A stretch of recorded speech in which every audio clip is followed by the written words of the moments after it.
Originally released in 2014, Dark Souls 2 is the follow-up to one of the greatest games of all time. You can imagine that those are some pretty deep shoes to fill, and so this game remains a hugely controversial talking point amongst fans of the series. People tend to either love it or hate it, with no room for the middle ground, and so I can recognise the glass podium from which I speak. Whatever your view may be, it's indisputable that Dark Souls 2 has played a vital role in shaping the franchise as a whole. However, I think that a lot of people currently overlook it as just a game to skip past. Yeet. Early on, this game feels very unstable. Where Dark Souls 1 felt heavy and robust, Dark Souls 2 instead feels slippery and imprecise. See, that hit me. This is in large part due to the new adaptability skill, which starts you off with reduced invincibility frames. Rolling through an attack usually prevents you from taking damage, but having fewer iframes means that your window for successfully timing a roll is substantially more narrow. Okay, well, there goes 2,000 souls. People coming over from the previous game would especially notice this difference. How'd that hit me? And I believe that it's the main reason why players initially become frustrated with Dark Souls 2. Okay, so I hate this game, and it's bullshit. That being said, it's not the only reason why this game can sometimes feel unstable. Just kill me. Seriously? Seriously? Iframes aside, there are often times where I felt like I was being hit when I shouldn't have been. Hit detection for enemies felt off, and I constantly questioned why my attacks weren't being registered. Additionally, there are inner mechanisms here that just generally overcomplicate and hamper on your experience. Yay. Like for example, how spears do reduced damage if an enemy is closer to you. How did that second attack not kill him? With all these conflicting ideas, it gets harder to troubleshoot what's going wrong in any given situation. What was that? You may be too close, using the wrong damage type, maybe you're not attacking it in the right spot, could also be the timing, or perhaps the game's just being weird today. It's not always so straightforward, so while this system offers greater depth for experienced and well-informed players, it serves to alienate the newcomers, which again fosters the love-or-hate duality that this game's become known for. I hate you so much.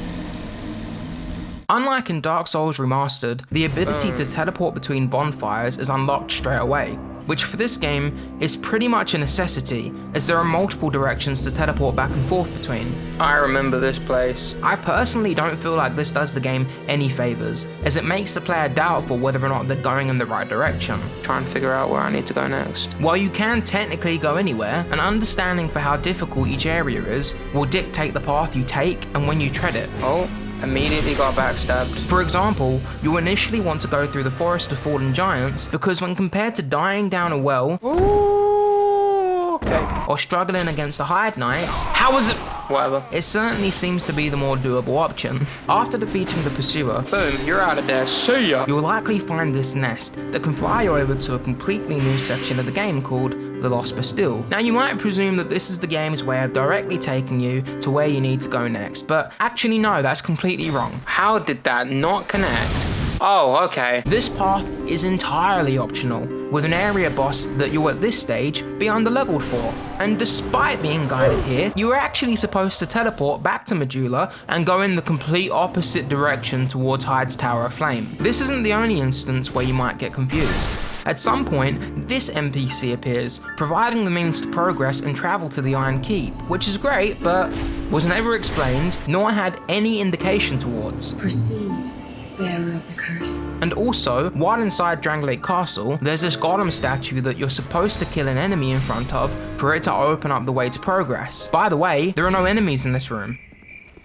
You're supposed to bring an enemy over to it that spawns in the next room. Terrific. Because why on earth would I ever think that proceeding through both doors and dealing with the annoying horse mini-boss would lead me to anything other than a door that never opens? Nothing there. I could go on with more examples, but I think you get the point. Okay. I can't recommend enough for you to play this game with a guide open, as, especially towards the late game, you'll need to travel around a lot to unlock the true ending.